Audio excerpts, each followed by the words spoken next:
everything going on down in Washington, D.C. Oh, yeah, sequester and everything else. Yeah. That's a good point, yeah.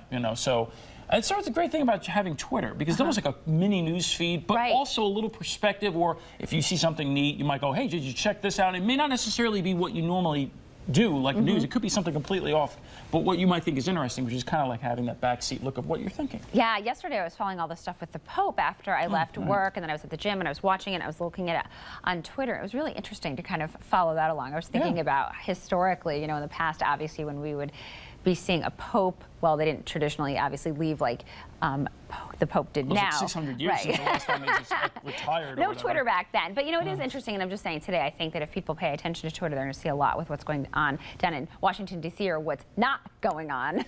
That's which is, well, negotiating.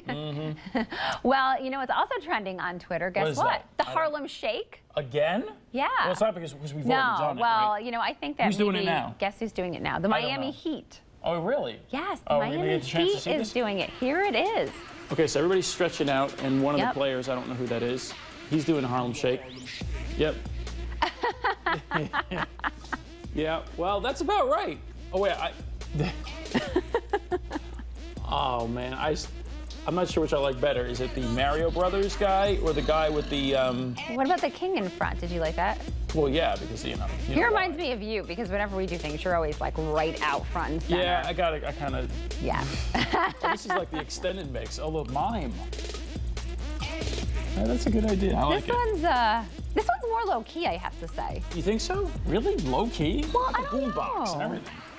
I think, what the problem is? I think we've been seeing so many of them now. Yeah, you're kind of getting sensitized. Yeah, it's like, unless you're doing something really crazy, well, we're like, there's a Harlem Shake. Like a St. Patrick's person, like throwing around Lisa Spitz a little bit, like that. There's none of that happening in there, that's true. Well, don't forget, you can follow us on Twitter this morning, @PeteWeatherbeat. I'm at Lisa Spitz News. We're online all morning, so if you want to tweet at us or friend us on Facebook, we would love to chat with you. We'll be right back.